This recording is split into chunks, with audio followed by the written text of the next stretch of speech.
ఆంధ్రప్రదేశ్లో భిన్న వాతావరణ పరిస్థితులు కనిపిస్తున్నాయి. కొద్ది రోజులుగా పెరుగుతూ వస్తున్న ఉష్ణోగ్రతలు కొంతమేర తగ్గుముఖం పట్టాయి.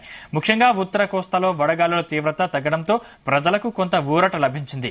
విశాఖపట్నం, కాకినాడ, మచిలీపట్నం, నందిగామ, గన్నవరం, జంగమేశ్వరపురం, బాపట్ల, ఒంగోలు, నెల్లూరుతో పాటుగా తదితర ప్రాంతాల్లో ఉష్ణోగ్రతలు 2 నుంచి 4 డిగ్రీలు తగ్గాయి. అత్యధికంగా కావలిలో 24 గంటల వ్యవధిలో 6.9 డిగ్రీల తగ్గుదల నమోదైంది.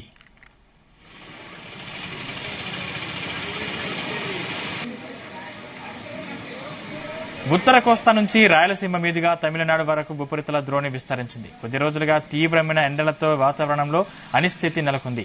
ఈ రెండింటి ప్రభావంతో సోమవారం కోస్తా, రాయలసీమల్లో పలుచోట్ల మేఘాలు ఆవరించాయి. అక్కడక్కడ తేలికపాటి జల్లులు కురిశాయి. రానున్న 2-3 రోజుల్లో ఉత్తర కోస్తాలో పలుచోట్ల జల్లులు కురుస్తాయని, గంటకు 30 నుంచి 40 కిలోమీటర్ల వేగంతో గాలులు వీస్తాయంటున్నారు. దక్షిణ కోస్తా, రాయలసీమల్లో పొడి వాతావరణం ఉంటుందని వాతావరణ శాఖ తెలిపింది.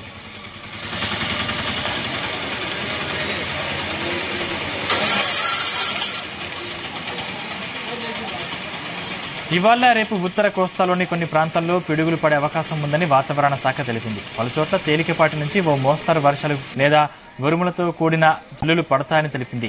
ఇవాళ 39 మండలాల్లో, రేపు 66 మండలాల్లో వడగాలులు వీచే అవకాశం ఉందని విపత్తుల నిర్వహణ సంస్థ పేర్కొంది. నేడు శ్రీకాకుళం, విజయనగరం, పార్వతీపురం, మన్యం, అల్లూరి సీతారామరాజు జిల్లాలోని 3 మండలాల్లో వడగాలులు వీస్తాయని వెల్లడించింది.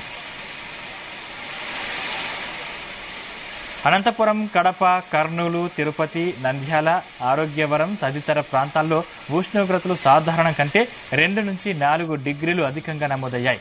రాష్ట్రంలో అత్యధికంగా నంద్యాల జిల్లా గోస్పాడులో 44.4 డిగ్రీలు, కడప జిల్లా వేడూరులో 44.3 డిగ్రీల ఉష్ణోగ్రతలు నమోదవగా 37 మండలాల్లో వడగాలులు వీచాయి.